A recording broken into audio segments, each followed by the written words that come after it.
সেই সময় আমি দেখিনি যে কতটা সময়, আমি ওই সময়টা অনুভব করছি।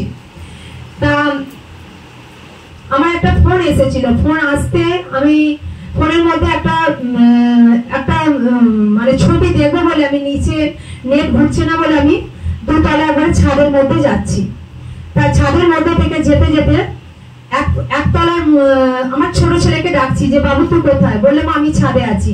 তখন আমার একটু মনের মধ্যে হয়নি যে আমার হাতে ফোন আছে, ফ্ল্যাশটা জ্বালবো কি আমার ওপর ঘরের লাইট আছে লাইটটা জ্বালবো, সেটা আমার একটুকু মনে হয়নি।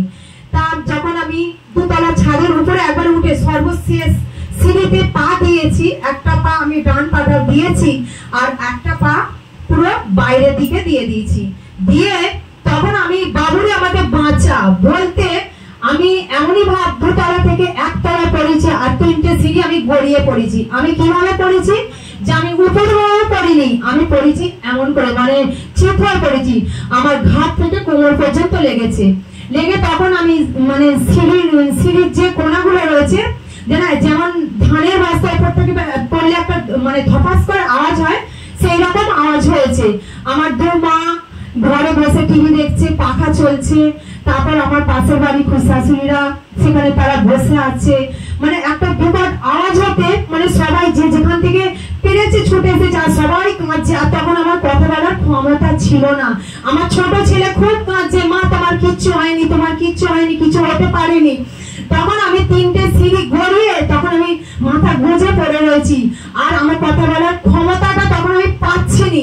তবে আমি প্রভুকে আমি ধন্যবাদ দিই, কেন আমি প্রভুর চরণ তলে আমি পড়েছি। আমার জীবনে আমি পড়ি যে প্রভুর একটা বড় পিকচার লাগানো আছে আমার উপর ঘরেতে দেয়ালে।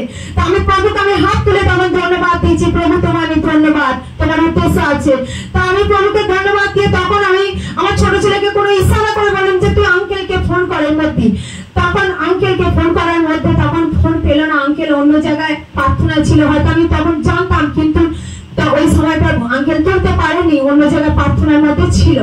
তারপর আমি ওকে বললাম যে আন্টিকে ফোন কর, তপতি আন্টিকে ফোন করার পর সঙ্গে সঙ্গে তপতি আমাকে দুবার ফোন প্রার্থনা দিল, কারণ অসহ্য আমার যন্ত্রণা এসে গেছে ঘাট থেকে কোমর পর্যন্ত, মানে আমি দুতলা থেকে একতলা পড়েছি, এটা আশ্চর্যের ব্যাপার। তা আমি প্রভুকে ধন্যবাদ, প্রভু যে এতটাই তিনি মহান যে আমাকে কোনো আঘাত হতে দেয়নি। হ্যাঁ আমি আচমকা পড়েছি, জোরে আমার ব্যথার মতো লেগেছে, আমাকে কোনো ভাঙতে দেয়নি। আমি জগৎকে দেখি তো যে একটু পা পিছলে পড়ে গেলেই তার হাত ভেঙে যাচ্ছে, পা ভেঙে যাচ্ছে, স্ট্রোক হয়ে যাচ্ছে, মানে কত কিছু হয়ে যাচ্ছে। তখন আমাকে প্রভু সেখান মুহূর্ত থেকে মৃত্যু থেকে আমাকে ফিরিয়েছে। তখন খুব যন্ত্রণা আরম্ভ হয়ে গেছে। তখন আমার হাজব্যান্ড মানে কেমন হয়ে গেছে যে সবাই আমার যে যেখান থেকে আমার মানে পাড়া প্রতিবেশী যারা জায়েরা পাশের বাড়ি থেকে সব ছুটে এসেছে, তা সবাই কাঁদন মাদন হয়ে গেছে যে আমাকে সেই অবস্থায় দেখলে হয়তো কেউ আমাকে মানে ভাবতে পারতো না যে আমি ওপর থেকে দুতলা থেকে পরে আমি কিভাবে আছি। তখন তা আমি প্রভুকে ধন্যবাদ করি যে আমি যিশু আছে আমার কাছে, আমি একা একা তখন নেমেছি, আমি সিঁড়ি থেকে নেমেছি, যখন গাড়ি থেকে আমি হসপিটালে যাই তখন আমি একা একা গেছি।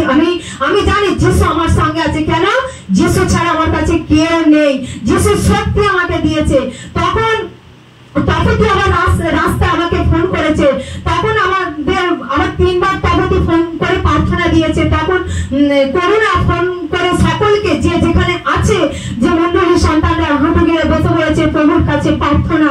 আরেকটা আমি ধন্যবাদ করি কুমিলিকে যেন আরো আশীর্বাদ করুন, যাতে অনলাইনে সন্তান ছিল তাদের মধ্য দিয়ে অনলাইনে সকলের কাছে ছড়িয়ে দিয়েছে যে তোমরা মৌমাসিমণির জন্য প্রার্থনায় বসে পড়ো, যে মৌমাসিমণি দুতলা থেকে একতলা পড়ে গেছে, সে এখন খুব অসহ্য যন্ত্রণার মধ্যে তার মানে সমস্ত এর মধ্যে পড়ে আছে।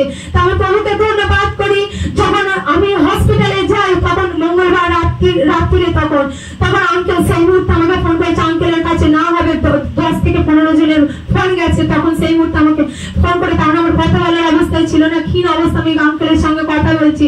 তখন একবার প্রার্থনা দেওয়ার পর কিছু হয়নি, দ্বিতীয়বার প্রার্থনা দেওয়ার পরেই আমার ঘাট থেকে কোমরটা খুলে গেল, মানে আমি মানে যেটা আমি লুয়ে থাকতাম আমাকে সোজা করে দিল। আমি প্রভুকে আমি ধন্যবাদ করি। তখন আমি হসপিটাল সকলের কাছে বলেছি আমার যিশু মহান, আমার যিশু মহান। তারপরে ডাক্তার দেখলো, ডাক্তার দেখার মুহূর্তের মতো তখন আমাকে আঙ্কেল প্রার্থনা দিচ্ছে, আমি ফোন ছাড়ি না, ডাক্তার এইদিকে রাগ হচ্ছে, ডাক্তার আমাকে যাতা বলছে। তারপর আমাকে কেমন ঈশ্বরের প্রার্থনা নিচ্ছিলাম।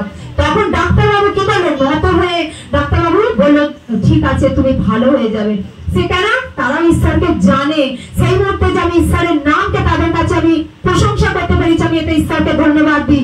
তখন একটা ইঞ্জেকশন দিলে, দুটো ট্যাবলেট দিয়ে আমাকে 2 ঘন্টা বসিয়ে রাখলো। কেন, আমি যখন যাওয়ার সময় আমি প্রার্থনা করতে করতে যাই, যে আঙ্কেলের আমার জামাইয়ের কথা মনে পড়লো, যে তখন জামাইবাবু যে মুহূর্তে যে অবস্থায় হয়েছিল, ওনাকে যদি হসপিটালে নিয়ে গিয়ে যদি উনি যদি এসে খাবার খেতে পারেন, আমারও আচমকার মধ্যে হয়েছে আমি এসে খাবার খাবো। তখন রাত্রি 12:30টায় এসে আমি খাবার খাচ্ছি, আঙ্কেল আমাকে ফোন করেছে, মৌ তুমি কি করছো? আমি বলছি আঙ্কেল আমি মাছের তরকারি দিয়ে আমি মুড়ি খাচ্ছি। বলছি ঈশ্বরকে ধন্যবাদ দাও, তোমার প্রার্থনা শুনেছে। আর আমি ধন্যবাদ দিই যে প্রভু তুমি মহান, তোমার প্রত্যেকটি সন্তানের প্রার্থনা তুমি শুনেছো, তুমি তোমার সন্তানকে সুস্থ রেখেছো, কোনো কিছু ভাঙতে দাওনি। তোমায় আমি লাখো লাখো কোটি কোটি ধন্যবাদ করি প্রভু, তুমি মহান, তুমি সর্বোচ্চ। আমার জীবনকে ঈশ্বরের আমার ধন্যবাদ।